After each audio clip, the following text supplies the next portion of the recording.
جماعة؟ فين الناس؟ قول لي في التعليقات ذكرياتك هنا في المكان ده ايه؟ حد فاكر اسم المدرسة دي ايه؟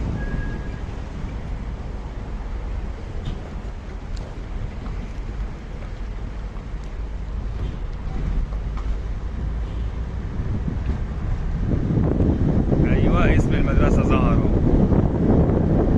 والنادي هنا على الشمال. احنا وصلنا نادي ايه بقى؟ حد يعرف؟ حد ليه ذكريات مع النادي هنا؟ حد كان بيجي النادي ده قبل كده؟